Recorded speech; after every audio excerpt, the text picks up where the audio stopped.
Friends 20 అడుగుల అనంత పద్మనాభ స్వామిని ఈరోజు మనం చూడబోతున్నాం.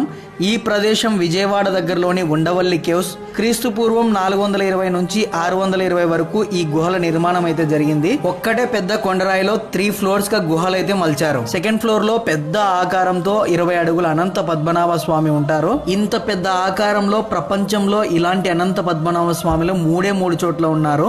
ఒకటి తెలంగాణలోని అనంతగిరి, 2 కేరళలోని తిరువనంతపురం, 3 ఈ ఉండవల్లి గుహల్లో. ఇక్కడ మాత్రమే ఇలాంటివి ఉన్నాయి. ఈ విగ్రహాన్ని ఎక్కడో మలిచి ఇక్కడ తీసుకొచ్చింది కాదు, ఈ కొండ లోపలే స్వయంగా దీన్ని మలచడం జరిగింది. స్వామి పైన చూడండి 7 పడగలు విప్పి నాగశేషుడు ఉన్నాడు. అలాగే పక్కనే గరుక్మంతుడు ఉన్నాడు. ఇంకొన్ని దేవతామూర్తి విగ్రహాలు అలాగే రక్షక విగ్రహాలు కూడా మనకి ఇక్కడ కనిపిస్తాయి. ఇక్కడ బయట కనిపిస్తున్న సింహాలు విష్ణుకుండిన కాలంలో కాయిన్స్ మీద ఉండేవి గుర్తులన్నీ కూడా. అలాగే ఇక్కడ మునీశ్వరులు తపస్సు చేస్తున్న విధంగా ఉంది చూడండి.